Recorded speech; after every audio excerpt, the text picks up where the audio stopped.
जय माँ काली, जय माँ काल। कैसे हैं आप सभी लोग? आशा करती हूँ माँ कालिका की कृपा से आप सभी लोग सुखी होंगे। तो फिर से एक नई जानकारी के ऊपर बात करते हैं आपके साथ।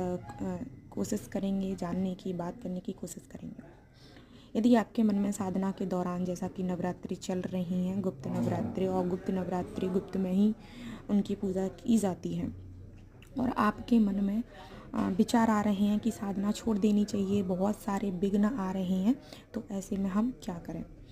यदि आप साधना कर रहे हैं, जाप कर रहे हैं, और आपके मन में विचार आ रहे हैं कि मुझे साधना छोड़ देनी चाहिए, आपकी बार बार तबीयत ख़राब हो रही है, आपका सिर दर्द कर रहा है, आपके अंदर बेचैनी आ रही है, तो ऐसा क्यों हो रहा है?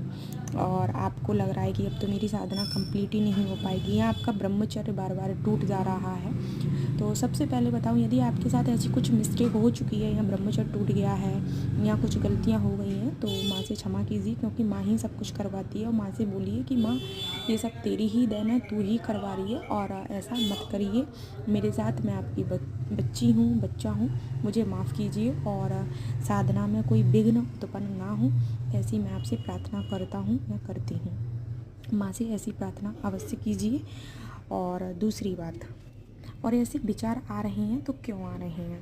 ये इसलिए कि माँ आप अपने बच्चे की परीक्षा लेने अवश्य आती है, और यदि ऐसे विचार आ रहे हैं तो एक पल के लिए तो आपको खुश होना चाहिए कि माँ हमारी परीक्षा लेने आई है। माँ ने, यानी कि माँ ने हमको चुना है, उन बच्चों में चुना है कि माँ हमारी परीक्षा लेने आ रही है, माँ आपको अपनाना चाह रही है, तो ये एक खुशी की बात है। और दूसरी बात, माँ से फिर से वही बात कि माँ से प्रार्थना कीजिए, मेरी ज़्यादा परीक्षा मत लीजिए माँ, मैं अज्ञानी हूँ, मूर्ख हूँ, नादान हूँ, मुझे ज़्यादा चाल फरेब नहीं आता है, तो मेरा मन मत भटकाइए।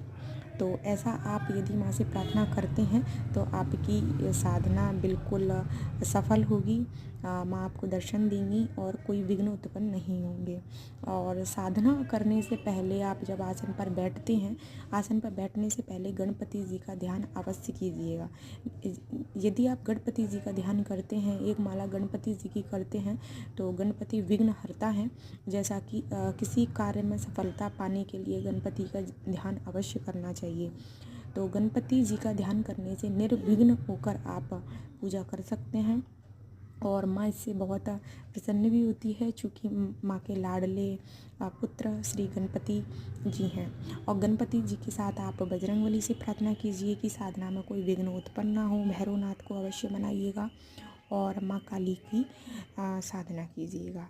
तो माँ परीक्षा लेती है। यदि ऐसे आपके अंदर विचार आते हैं तो जय माँ काली, जय माता दी।